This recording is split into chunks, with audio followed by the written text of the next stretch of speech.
بسم اللہ الرحمن الرحیم الحمد للہ رب العالمین والصلاة والسلام علی رسولہ الکریم محمد وعلی آلہ وصحبہ اجمعین اما بعد۔ معزز سامعین و ناظرین، آج کی اس ویڈیو سے میں آپ تمام کو ایک پیغام دینا چاہتا ہوں۔ وہ پیغام یہ ہے کہ ہم سب جانتے ہیں کہ اللہ تبارک و تعالی نے اپنی تمام نعمتوں میں جو ہمیں سب سے بڑی نعمت، سب سے بڑی دولت عطا فرمائی، وہ ایمان کی دولت، ایمان کی نعمت ہے۔ کوئی ادنا آدمی بھی ہو، اگرچہ وہ نماز نہیں پڑھتا، دین سے بالکل غافل ہے، اس سے بھی آپ ایمان کی بنیاد پر معلوم کریں گے کہ بتاؤ آپ کے پاس سب سے بڑی دولت کیا ہے، ایمان کی بنیاد پر، تو وہ بھی یہ کہتا ہوا نظر آئے گا کہ جناب بالکل ہی کافر سمجھ لیا ہے، بالکل ہی ایسا سمجھ لیا ہے کہ ہم مسلمان ہی نہیں ہیں، کیونکہ ایمان اس کے پاس بھی ہے جو بڑی دولت اس کو سمجھ رہا ہے۔ وہ تو کوئی بھی انسان ہو، کوئی بھی ایمان والا ہو، مسلمان ہو، ذرا آپ اس کو اپیل کر کے، جھنجھوڑ کر کے معلوم کریں گے کہ بتاؤ سب سے بڑی دولت کیا ہے، وہ ایک ہی جواب دے گا کہ وہ ایمان کی دولت ہمارے پاس ہے۔ مال بھی اللہ کی نعمتوں میں سے ایک بڑی نعمت ہے، جان بھی اللہ کی نعمتوں میں سے ایک بڑی نعمت ہے، اولاد بھی اللہ کی نعمتوں میں سے ایک بڑی نعمت ہے، لیکن ایمان سے بڑھ کر کے کوئی بھی نعمت نہیں ہے۔ اب دوسری بات یہ ہے، یہ ہماری پہلی بات تھی کہ ایمان سے بڑھ کر کوئی دولت ہمارے پاس نہیں ہے۔ دوسری بات یہ ہے کہ جو چیز سب سے بڑی ہوتی ہے، جس چیز کو ہم سب سے بڑی دولت سمجھتے ہیں، اس کی حفاظت کی ذمہ داری بھی ہم خود لے لیتے ہیں، اس کو محفوظ کرنا جانتے ہیں، اس کو سیو کرنے کی الگ الگ اسکیمیں، طریقے اپناتے ہیں۔ اس کے لیے کوئی تقریر کرنے کی ضرورت نہیں پڑتی ہے، کوئی بیان کرنے کی، سمجھانے کی ضرورت نہیں پڑتی ہے۔ مثال کے طور پر ہمارے اور آپ کے سامنے سونا چاندی ہے، زیورات ہیں، یہ قیمتی چیز ہے، ہم اس کو کیسے محفوظ رکھتے ہیں، کیسے اس کو الماری کے اندر بند رکھتے ہیں، کتنے تالے لگاتے ہیں، اور چابی کو بھی محفوظ رکھتے ہیں تاکہ کسی بچے کے ہاتھ نہ لگ جائے اور وہ بچہ چابی سے اس کو کھول کر کے کہیں ضائع نہ کر دے یا کوئی چرا کر کے نہ لے جائے۔ کیوں؟ کیونکہ ہمارے اور آپ کے دل میں، دماغ میں یہ بات ہے کہ سونا چاندی بہت قیمتی چیز ہے، اس کو محفوظ رکھا جائے، اس کو سنبھال کر کے رکھا جائے۔ معلوم یہ ہوا کہ جو سب سے بڑی دولت ہوتی ہے، اس کو محفوظ کرنے کی فکر انسان خود کر لیتا ہے، اس کو اس کے لیے سمجھانے کی ضرورت نہیں پڑتی ہے۔ تو ہمارے پاس ایمان کی دولت سب سے بڑی دولت ہے، اس کو محفوظ کرنے کے لیے، اس کو بچانے کے لیے ہمیں خود اس کی فکر کرنی پڑے گی۔ تیسری بات یہ ہے کہ بڑی دولت کو بچانے کے لیے چھوٹی دولت کو قربان کر دینا، یہی عقل مندی ہے۔ بڑی دولت کو بچانے کے لیے چھوٹی دولت کو قربان کرنا، یہ عقل مندی ہے، بیوقوفی نہیں ہے۔ مثال کے طور پر آپ کا ایک بچہ ہے، اس کی انگلی میں چوٹ لگ جاتی ہے، وہ گھاؤ بن جاتا ہے، اور اس قدر وہ اس کی بیماری بڑھتی جاتی ہے کہ ڈاکٹر یہ کہتا ہے کہ اس کا آپریشن ہوگا، اس کی انگلی کو کاٹا جائے گا، نہیں تو یہ بیماری لا علاج بیماری کی شکل میں تبدیل ہو جائے گی۔ تو آپ کیا کریں گے؟ آپریشن کے لیے پیسے خرچ ہوں گے، آپ کے دل دماغ میں کیا بات آئے گی؟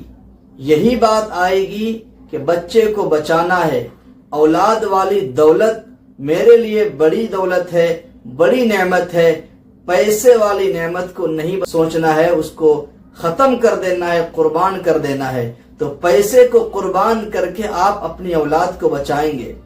کوئی بیوقوف نااہل احمق ہوگا جو یہ سوچے گا کہ نہیں پیسے کو مت نکالو بینک سے، زمین جائیداد کو محفوظ رکھو، بیٹے کو موت کے منہ میں دھکیل دو، مر جائے تو مر جائے۔ کوئی ایسا نہیں سوچے گا۔ جو سوچے گا دنیا سماج اس کو بیوقوف کہے گی، بیوقوف شمار کرے گی۔ عقل مند انسان یہ کہے گا کہ پہلے اولاد کو بچاؤ، چاہے جتنی دولت خرچ ہو جائے، جتنے پیسے لگ جائیں، سب کو لگا کر کے اولاد کو بچاؤ، اولاد بچ جائے گی تو انشاءاللہ یہ دولت، یہ پیسہ تو ہاتھ کا میل ہے، آج نہیں تو کل تو آ ہی جائے گی۔ تو معلوم یہ ہوا کہ چھوٹی دولت کو قربان کیا جا سکتا ہے بڑی دولت کو بچانے کے لیے۔ یہ عقل مندی کی بات ہے، بیوقوفی کی بات نہیں ہے۔ تو یہاں یہ بات ہمارے آپ کے سمجھ میں آئی کہ ہمارے پاس سب سے بڑی دولت ایمان کی دولت ہے، اور جو سب سے بڑی دولت ہوتی ہے اس کی حفاظت کی ذمہ داری خود بخود انسان کر لیتا ہے، اور جو بڑی دولت ہوتی ہے اس کو بچانے کے لیے چھوٹی دولت کو قربان کیا جا سکتا ہے۔ یہ عقل مندی والی بات ہے۔ اور ہم یہ سوچیں کہ کیا ہم اس پوزیشن میں ہیں کہ ہم اپنے ایمان کو بچانے کے لیے، اپنی ایمان کو محفوظ کرنے کے لیے ہم ہر چھوٹی چیزوں کو قربان کرنے کے لیے تیار ہیں؟ ذرا ہم اور آپ غور کریں اس سلسلے میں۔ کیا ہم اس پوزیشن میں ہیں کہ ہمارے گھر میں پلنے والا بچہ، ہماری اولاد، ہمارے بیٹے، ہمارا بیٹا، اس کی دل کی تختی پر ہم نے ایمان والی دولت کو اس طرح نقش کر دیا، اس طرح بٹھا دیا ہے کہ دنیا کی کوئی طاقت سونے چاندی کے ڈھیر، سونے چاندی کی لالچ اور بندوق لگی، کنپٹی پہ لگی بندوق اس کے ایمان کو چھین نہیں سکتی ہے۔ کہ ہم نے اس قابل اپنے بچوں کو بنایا؟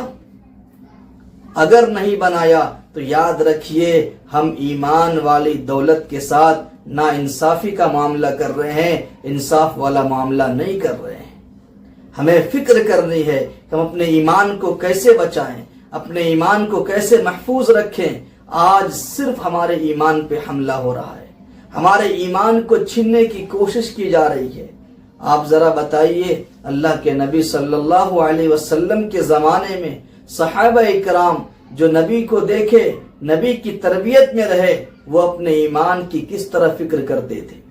حالانکہ ان کا ایمان ایسا ایمان تھا کہ اللہ تبارک و تعالی نے ان کے ایمان کی مثال دی ہے اور لوگوں سے کہا، لوگوں کامیابی چاہتے ہو، صحابہ کے جیسے اپنے ایمان کو بنا لو۔ تو آپ اندازہ لگائیے کہ ہمیں اور آپ کو کتنی فکر کرنی چاہیے، جبکہ ہم فتنے کے دور سے گزر رہے ہیں، یہ فتنے کا زمانہ چل رہا ہے، ہمارے اور آپ کے سامنے اس طرح کے حالات ہیں، تو ہم اپنے ایمان کو کیسے محفوظ رکھیں، اپنے ایمان کو کیسے بچائیں، اس کی کتنی فکر کرنی چاہیے۔ آخری بات میں آپ سے عرض کرنا چاہتا ہوں، یہ زمانہ فتنے کا زمانہ ہے اور بالکل دی اینڈ ہے دنیا کا، دنیا آخری پڑاؤ پر ہے۔ جو قیامت کا وقت قریب آتا جائے گا، ہمارے ایمان کو بچانا اتنا ہی مشکل ہوتا جائے گا۔ آج ایمان کو بچانا اتنا مشکل ہو گیا ہے، جتنا ہاتھ پہ انگارہ رکھنا میرے بھائیوں، اتنا مشکل ہو گیا ایمان کو بچانا۔ تو میری درخواست یہ ہے، میں آخری بات آپ سے کہہ کر کے اپنی بات ختم کرتا ہوں اور اس ویڈیو کے ذریعے اپنے پیغام کو پورا کرتا ہوں۔